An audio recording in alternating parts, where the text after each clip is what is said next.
Salut les entrepreneurs, c'est Goulven Tristan du livre Comment je me suis constitué un patrimoine de plusieurs millions d'euros avec un salaire de 1750 euros.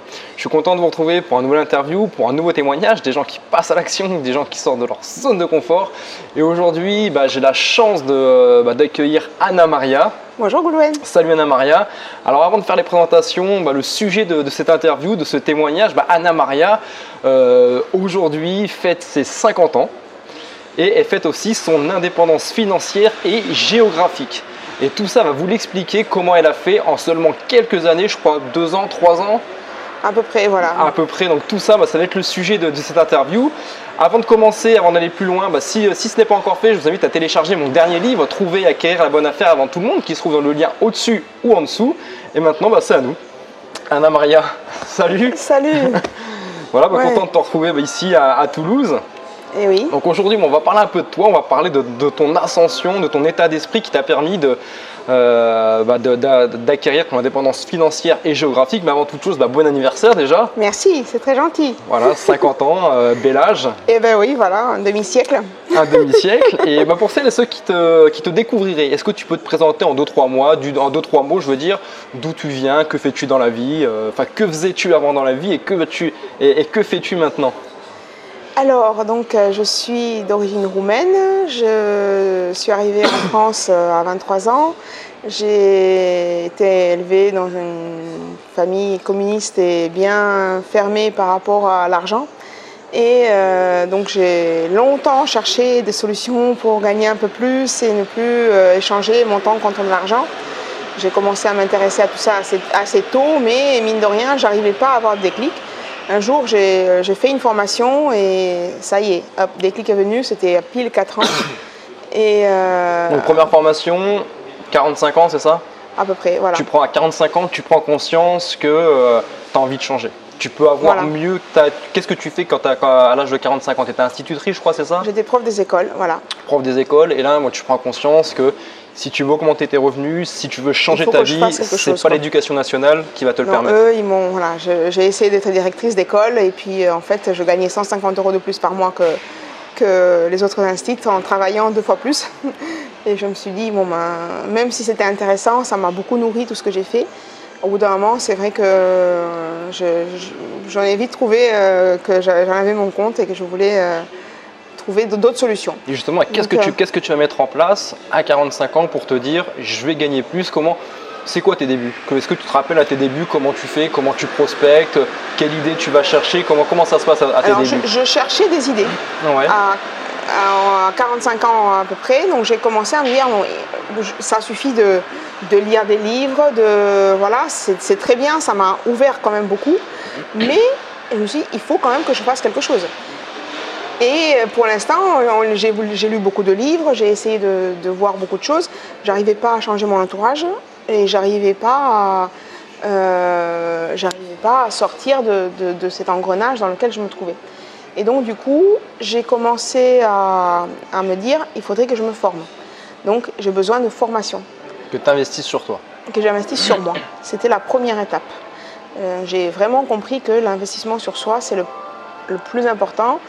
Et donc, je me suis dit aussi qu'en faisant des formations, j'allais trouver d'autres personnes qui sont dans le même état d'esprit que moi, puisque les autres personnes qui vont acheter la même formation, si jamais j'arrive à me mettre en relation avec, vont pouvoir aussi m'aider à changer mon environnement. On en revient au phénomène de l'épigénétique, où tu essayes de t'entourer de bonnes personnes, c'est ça. De t'entourer des 5 personnes qui vont t'aider, des 5-10 personnes qui vont t'aider justement à réussir ton projet.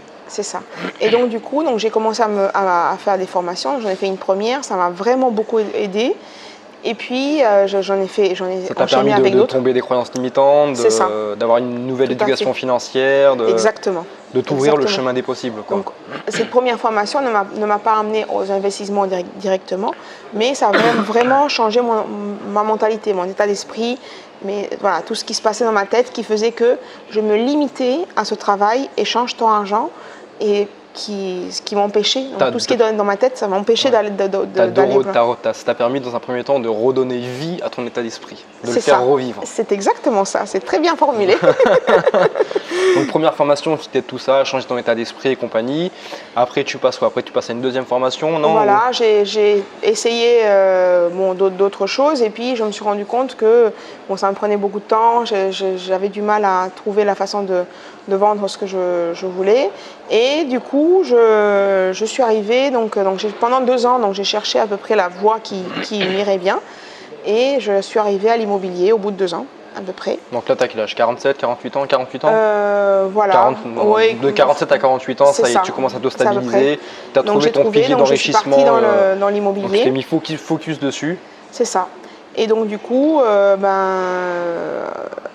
5 septembre 2016. Donc il y a 2 ans. Ça fait 2 ans. Jour pour jour. Voilà, quasiment, voilà. J'ai acheté mon premier bien immobilier que j'ai mis en location 1 mois plus tard. Donc j'ai fait. Alors c'était quoi ton premier bien? Quel type de surface? C'était un studio, c'est 33 mètres carrés, c'est un beau studio quand même. D'accord. Que tu as exploité comment? En courte durée. Courte durée, d'accord. Voilà. Et du coup, c'était plein à 100%. Donc ça t'a permis de te rassurer, ça t'a permis de te montrer que le pilier d'enrichissement que tu avais choisi, l'immobilier, ça fonctionnait. Tout à fait. Parce que toi, tu dégageais déjà un cash flow. Ah oui, j'ai dégagé un cash flow tout de suite. Je suis arrivée à 1 000 € de cash flow tout de suite, quoi.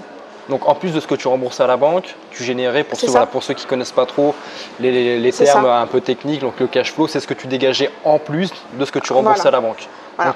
Aujourd'hui, je ne suis plus à un taux de 100% de remplissage, je suis à peu près à 90%, donc je diminue un petit peu le 1000. Donc tu avais 1 000 € grosso modo dans ta poche pour faire ça. C'est ça. D'accord. Voilà. Et donc du coup, forte de cette expérience, je me dis, allez, on ne va pas s'arrêter là. On continue. On continue. Et donc, 1 mois plus tard, je trouvais un deuxième bien, un immeuble, que j'ai acheté dans les 6 mois qui ont suivi. Tout ça, tu l'as fait tout seul? Tu l'as fait où? Absolument toute seule. Donc, je suis mère célibataire de 2 enfants. Quel âge tes enfants? Donc, aujourd'hui, ma grande, elle a 19 ans. À l'époque, elle était plus petite, elle avait que 16. Et donc, 16-17. Mais mine de rien, ça prend du temps. Et justement, ces enfants, le fait d'être mère célibataire, d'avoir 2 enfants, ça peut être un frein pour toi? Enfin, t'as pas eu peur de dire je m'embarque dans une expérience financière, j'ai des enfants à charge, je suis toute seule, si je me plante, comment... T'as pas eu ces craintes-là? Non. D'accord, tes enfants, justement, c'est un élément moteur pour te booster. Je suis dans un pays qui, si jamais j'ai un problème, je serai aidée par ailleurs. Donc je me suis dit, de toute façon, qui tente rien n'a rien.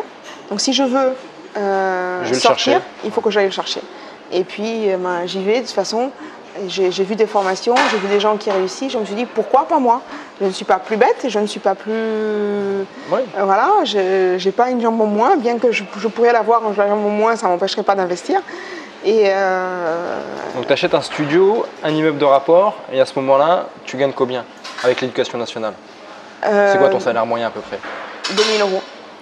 Et avec 2 000 €, donc tu arrives à investir sans trop de difficultés dans un studio, dans un immeuble de rapport? Je ne dis pas sans trop de difficultés. Pour l'immeuble, j'ai fait 20 établissements bancaires quand même pour l'avoir. Tu en as fait 20. Le studio, combien tu l'as payé le studio? Le studio, je l'ai payé pas cher, donc c'était 50 000 € le studio lui-même, plus notaire, frais de notaire et tout ça. L'immeuble, c'était 175. Donc on a 225 000 avec les 2 biens. Et tu as fait 20 organismes bancaires. Donc tu as eu 19 refus. C'est ça. Et c'est le 20e qui a été le bon. C'est ça. Voilà, donc c'est ce que je vous dis régulièrement. Voilà. La réussite, c'est pas une question intellectuelle, c'est une question d'attitude. On peut prendre 2 personnes. Il y a une personne qui va avoir le même profil. Deuxième, il va s'arrêter. Qui va avoir le même profil que toi, qui va vouloir investir exactement dans 2 biens complètement similaires avec les mêmes prix, qui va arrêter. 90% des gens vont arrêter au bout du 5-6e refus, même la plupart arrêteront avant. Et il y a l'autre personne qui va rien vouloir savoir et qui va continuer. Et cette personne, c'est celle-là qui va réussir. Elle n'aura pas été plus forte que l'autre intellectuellement parlant. C'est juste son attitude, son état d'esprit qui aura fait qu'elle a continué et qu'elle a réussi. Mais faire 5 établissements bancaires ou en faire 20, c'est exactement la même chose. C'est 2-3 jours de travail en plus, peut-être 3-4, mais c'est exactement la même chose au final. C'est des photocopies. C'est le même dossier que je prenais à chaque fois. Voilà, c'est des photocopies en plus. Voilà, ouais, mais... Encore une fois, là, c'est juste une question vraiment d'attitude. Donc 19 refus. T'as pas perdu les bras au bout du 5e, 6e, c'est vrai que c'était... Comment ça se passe un peu psychologiquement parlant? J'étais découragée. Des fois, je me disais, mais quand même, à chaque fois, j'arrivais dans une banque, je présentais mon projet. Ah oui, c'est beau, voilà, c'est un super projet, il n'y a pas de problème, voilà, on revient vers vous dans 2-3 jours. Ils revenaient enfin vers moi dans 2-3 jours, mais pour me dire, ah, vous savez, finalement, il y a ça qui ne va pas, notre politique... Et pour politique... faire court, justement, c'était quoi justement les raisons invoquées de ce refus? Est-ce que toutes les banques avaient le même refus et le fait aussi d'avoir eu plusieurs refus, est-ce que justement ça a été un moteur pour toi de dire, bon ok, je vais me servir de tous les refus que j'ai eus pour justement améliorer mon dossier et de l'avoir gagnant à un moment donné, quoi? J'améliorais mon argumentaire, ouais. Parce que mon dossier, je ne pouvais pas trop le changer. Donc comme j'aime bien le dire, tu as amélioré ta pièce de théâtre. C'est ça. C'est ça. C'est vrai que je ne pouvais pas trop changer. Je gagnais toujours 2 000 €. Je n'avais pas énormément de leviers sur lesquels... C'est ton discours que tu changeais par rapport aux chiffres. La présentation, comment j'abordais les choses et ce que je mettais en avant et ce que je mettais en arrière. Voilà. Donc tout ça, c'est ce qui... Bon, je l'ai travaillé, mais c'est vrai qu'au départ, c'était compliqué. Quand j'ai même failli, au bout de 10, j'ai appelé le vendeur et il me restait qu'à 24 heures, mais c'était rapide quand même. C'était 24 heures avant le délai de rétractation. C'était par contre avant les fêtes de Noël. Et je l'ai appelé et il se trouve que lui aussi il investit. Et il me dit mais oui, mais c'est normal là, avant les fêtes, c'est fin d'année. Donc il t'a rassuré? Il m'a rassuré, il m'a dit mais tu sais, la plupart des organismes bancaires, ils ont un quota. À cette époque-là, ils ne prêtent pas. Tu vas y retourner en janvier, là, ils auront un autre discours. Et c'était vrai. Mais j'en ai refait quelques-uns, voilà. Et du coup, à la fin, c'est lui qui me disait, oui, mais maintenant, ça y est, leur tourne, il faut quand même qu'on arrête. Je dis, écoute, je vais trouver, je suis sûre que je vais trouver. Je m'accrochais, je voulais absolument aller au bout, je ne voulais pas me baisser les bras. C'est vrai que le délai était dépassé, tout ça, mais en bref, je me suis dit, il faut y aller. Donc je prenais des rendez-vous et bon, ça a payé, quoi. Ça a payé. En tout cas, bravo. Donc là, tu as commencé l'immobilier il y a peu de temps, un studio, un immeuble de rapport. L'immeuble de rapport, tu l'exploites comment celui-ci? Courte durée aussi. Aussi courte durée. Donc je suppose que tu génères aussi un cash flow. Oui. Combien sur celui-ci à peu près? C'est beaucoup plus variable parce que c'est dans une station thermale et de ski, c'est-à-dire qu'il y a des périodes creuses et des périodes, dans les périodes de ski, j'ai 5 000 € par mois. Dans les périodes creuses, je peux en avoir que 500. Quoi. Des fois, il y a même des mois où il n'y a rien, mais bon, voilà. Pour faire court, c'est un deuxième investissement en tout cas qui continue de te rassurer et qui continue de te rassurer par rapport à ce pilier d'enrichissement qu'est l'immobilier. Voilà. Ça, à la suite de ça, tu continues à investir? Oui. Pas tout de suite parce que dans l'immeuble, j'ai eu pas mal de petits ajustements à faire au niveau de travaux, tout ça. Il y avait pas mal de défauts qui étaient un petit peu cachés, donc ça m'a un petit peu freiné au départ, pas sur la confiance, bien que ça aurait pu, pour beaucoup ça aurait vraiment freiné, mais ça m'a surtout freiné au niveau temps. Il fallait que je m'occupe de ce qu'il y avait à gérer dans cet immeuble avant de pouvoir aller loin, au-delà. Et du coup, je suis allée, j'ai mis 1 an avant de recommencer.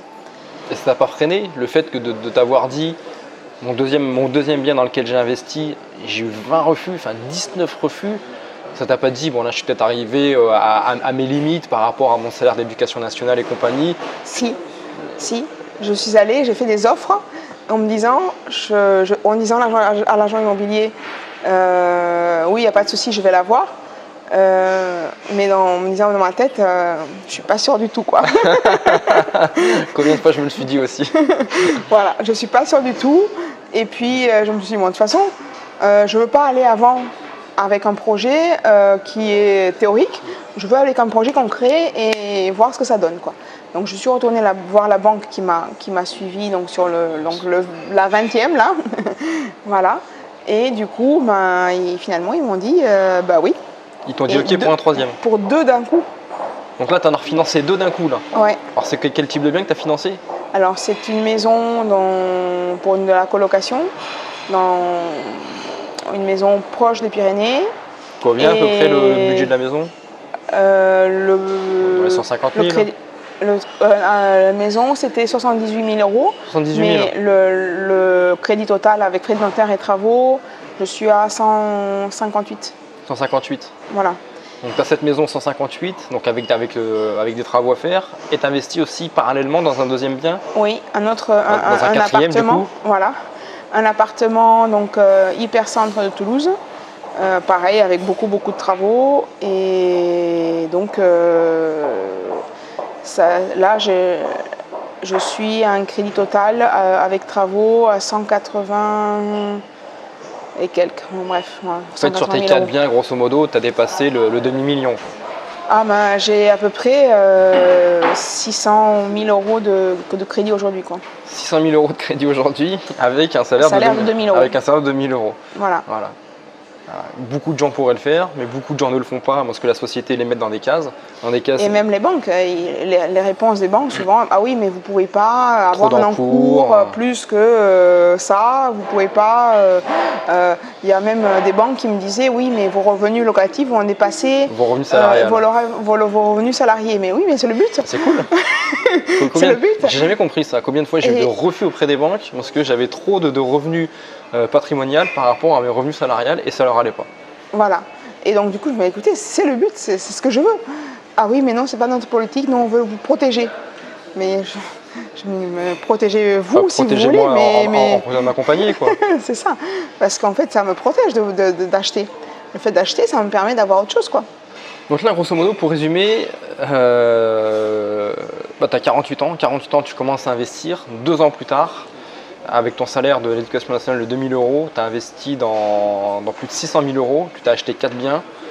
Et la cerise sur le gâteau, parce que c'est ça qu'il faut retenir, c'est le plus important, malgré tout ce que tu as pu faire, ce qui est énorme, c'est que tu prends ton indépendance financière et géographique et tu dis bye bye à l'éducation nationale à 50 ans. C'est ça. Tu leur donnes ta démission comme quoi j'arrête. Oui, voilà. Donc il y avait des. Je n'ai pas non plus calculé que, en fait, je n'avais pas le droit de créer une société en étant enseignante. Et que de toute façon, vu que j'allais créer une société, parce qu'au bout d'un moment, les investissements en nom propre, il faut quand même faire attention. Et s'en occuper aussi dans le travail. Voilà. Et créant une société, j'allais me mettre de toute façon dans l'illégalité par rapport à l'éducation nationale. Donc j'avais au bout d'un moment pas le choix que de démissionner. Mais je ne regrette pas du tout. Donc aujourd'hui, en 2 ans, tes 4 biens te permettent de vivre confortablement. De vivre. Voilà. De vivre. Voilà. Et la suite maintenant, ça va être quoi la suite avec tout le temps que tu vas pouvoir t'allouer justement par rapport d'une part à la gestion de tes biens et aussi sûrement pour développer autre chose. Parce que quand je vois déjà ce que tu as réussi à développer avec un travail à côté, avec 2 enfants à charge et compagnie, donc maintenant que tu vas avoir énormément de temps à t'allouer, ça va être quoi les grandes lignes de la suite? Je vais continuer à, pas forcément investir parce que n'ayant plus de salaire, je peux plus. Tu vas attendre je vais attendre 2-3 ans, voilà, pour pouvoir montrer des bilans à la banque. Prouver que ta société est pérenne et compagnie. Entre-temps, je vais utiliser d'autres stratégies pour pouvoir continuer à louer d'autres biens. Et puis, je vais commencer aussi à accompagner d'autres personnes qui voudraient investir. Donc, à partager tout ce qu'on a pu t'apprendre, à partager ton expérience, tes méthodes, tes stratégies, tes échecs aussi, tes erreurs. Je me suis énormément formée. J'ai dépensé, je pense, autour de 15 000 euros dans les formations. Oh, ça, c'est intéressant. Donc, tu as investi 15 000 euros sur toi en 2 ans? À peu près en 4 ans, oui. En 4 ans Bien que, en fait, les 15 000 euros, oui, c'est bien en 2 ans, parce que plus ça va, plus je prends des formations. Et 15 000 euros, le prix à payer pour ta liberté financière. Voilà. Après, voilà, c'est vrai que là, aujourd'hui, je me donne, quand je parle de 15 000 euros, ça me semble, ah oui, quand même, ça fait beaucoup. En fait, je ne les ai pas vus comme ça, puisqu'à chaque fois, il y avait une formation, je me dis, lui, il a de quoi m'apporter. c'est pas tout, parce que des fois, c'était une formation où je savais que je voulais qu'un seul module dans cette formation, parce que tout le reste, je le savais. Mais c'est le truc qui va pouvoir te permettre d'activer un nouveau levier, qui va te permettre de générer une source de revenus supplémentaires ou une nouvelle stratégie, et bien sûr. C'est ça. Et puis, il y a les formations et il y a aussi les séminaires. Donc tout ce qui est en présentiel, ça permet vraiment de côtoyer plein de gens et surtout qui font des choses, de créer un réseau. Se créer un réseau et ne plus être entouré de toutes les personnes qui sont complètement négatives autour. C'est vrai que les gens qu'on côtoie dans notre quotidien n'ont pas un état d'esprit d'ouverture, n'ont pas un état d'esprit. Je vois tous les gens, au début, si je parlais à quelqu'un, mais t'es folle, mais non, mais attention, tu prends des risques. Voilà, donc on me freinait, donc finalement, j'en parlais pas. Aujourd'hui, je parle, maintenant que j'ai réussi, aujourd'hui, je parle de ce que j'ai fait, et les gens sont jaloux. Ah oui, tu as de la chance, mais oui, mais tu devais avoir de l'apport. C'est quoi un peu la réaction de tes proches? La réaction de tes proches maintenant, qui connaissent depuis longtemps et qui te voient du jour au lendemain quitter l'éducation nationale, quitter un superbe métier, quitter une sécurité de l'emploi comme certains appellent ça. Aujourd'hui, les gens sont envieux et certains jaloux, mais je n'ai pas spécialement de personnes qui sont jalouses autour de moi. C'est vrai que l'année dernière, je disais aux gens, ah oui, mais moi je peux quitter la grande famille de l'éducation nationale. Ah ouais, t'as de la chance, super, comment t'as fait? Et ben, je me suis formée, j'ai investi, tout ça. Et ah ouais, mais super intéressant. Je me dis, mais maintenant, je vais accompagner les gens à faire la même chose. Si tu veux, je peux t'aider. Ah oui, mais non, mais en fait, il faut attendre que les enfants soient grands, il faut attendre que le chat soit mort, il faut attendre que... voilà, il faut attendre.